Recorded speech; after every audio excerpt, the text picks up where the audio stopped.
भाई अल्लाह का जब ऑर्डर है तो ऑर्डर देने वाले के एहसानात अगर ज्यादा हो, बहुत ज्यादा, और इतने एहसानात के कुरान कह रहा है लौ कान अल बहरु मिदादन लिकलिमाति रब्बी लनफिदल बहरु क़ब्ल अन तनफद कलिमातु रब्बी वलौ जीना बिमिस्लिही मददा। सारी दुनिया के दरख्त कलम बन जाएं, सारी दुनिया के समंदर स्याही बन जाएं, और तुम अल्लाह के एहसानात लिखना शुरू करो, अल्लाह के कलिमात लिखना शुरू करो, समंदरों की स्याही खुश्क हो जाएगी और दरख्त के कलम घिस घिस के खत्म हो जाएंगे। अल्लाह के जो तुम पर एहसानात हैं वो खत्म नहीं होंगे। सर के बाल से लेके पांव के नाखून तक कितने एहसानात हैं।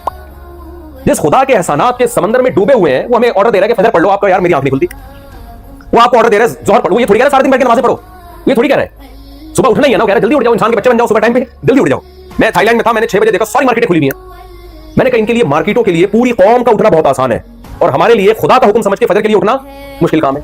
वजह क्या है? कंफ्यूज है, पता नहीं खुदा का ऑर्डर है भी या नहीं है तो हल्का हल्का ले लिया। हल्का क्यों लिया? इस हल्का लेने में एक तो नजरियात की खराबी, दूसरा हल्का के 27वीं रात में आप रो के दुआएं करें तो अगले पिछले सारे क्या हो जाते हैं? पिछले तो होते हैं, अगले भी करवाते हैं हम।